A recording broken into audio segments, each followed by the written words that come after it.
بخون که الله تعالی په نامه سلامونه قدرمن خدای چې ټول اوجو صحتمند اوسئ.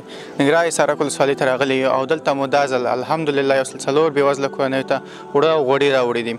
دا هغه بېوزله کورنۍ دي چې که چېرته دوی سهار کې د خوړلو پاسه درلود بیا ماښام او غرمه حیران ول او څه نه درلود. نو دغه مرستې به دوی ته موږ توضیح کوو او په نوبت څه به دوی یو کس راځي خپلو مرستو باندې به ودرېږي او خپل مرستې بالي او تاسو ته مې هیله ده چې تر پایه ما سره پاتې شئ.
الشيطان الرجيم.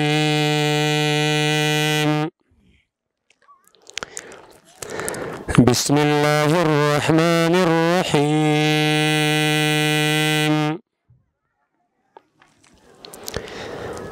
ويقولون متى هذا الوعد إن كنتم صادقين. صادقين.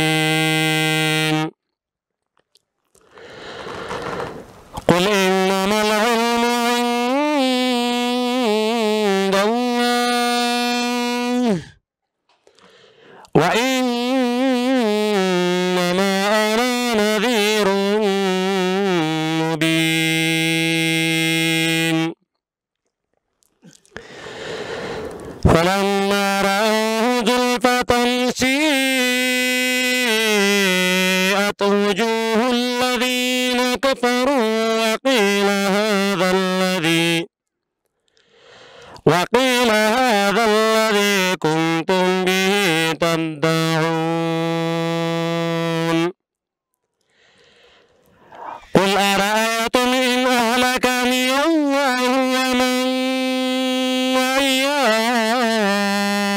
رحيمنا فمن يجير الكافرين من عذاب أليم صدق الله العظيم. أعوذ بالله من الشيطان الرجيم. بسم الله الرحمن الرحیم.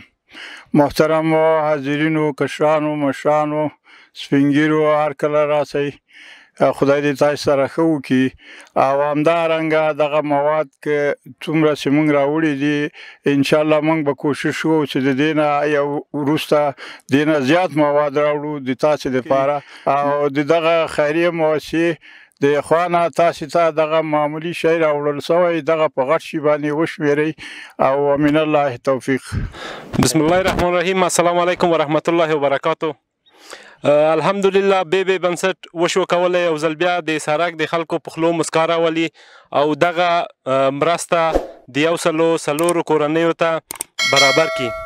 که څه هم تاسو حق پر موږ ډیر ده خو د نن وخت لپاره همدغه کم شی تاسو د موږ له طرف نه ومنئ او انشاءالله هر څومره چې د موږ وسه وشي تاسو سره یې کوو او تاسو د خپل سترګو په سر ګورئ چې موږ داسې کورنۍ دغه مرسته کې نیولی چې هغوی که سهار لري غرمه نه لري او که غرمه لري د ماښام ډوډۍ نه لري. نو تاسو نه هم خواهش ده چې موږ په دعاګانو کې یاد وساتئ او مننه کوو د هر هغه څوک نه چې موږ سره په دغه مرسته کې برخه اخیستی.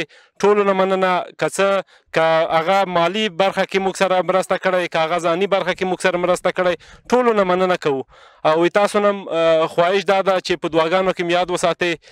مننه کوو له توجه نه. السلام علیکم ورحمت الله وبرکاتو. بسم الله الرحمن الرحیم. غلام جیلانی حنفی د سرک د پوهنې امیرت مسؤل د اجي صاحب چې د سرک ولسوالۍ باشنده ده او د معرف په برخه کې ډیر خدمتونه کړي دي او نن بیا یو خدمت ته وګور کړی هغه دا چې د سرک غریب او زورېدلي کړېدلي ولس محدود خلکو سره دغه صدقه وکړه. الله پاک دې ورنه قبوله کړي او الله پاک دې صاحب ته نور مزید توفیق ورکړي. ما په هغه ورونو باندې په خارج کې اوسېږي مالداره دي د سرک د غریب کړېدلي ولس غږ دې واوري. تاسو باور وکړئ سرک کې داسې خلک شته چې د بیګا او د سبا نه لري. د هغه چې اوس کوم کسان ګورم تر سره د ټول ماته معلومات اوس زه ګورم سر په سترګو باندې بیچاره بیخي حقدار دي.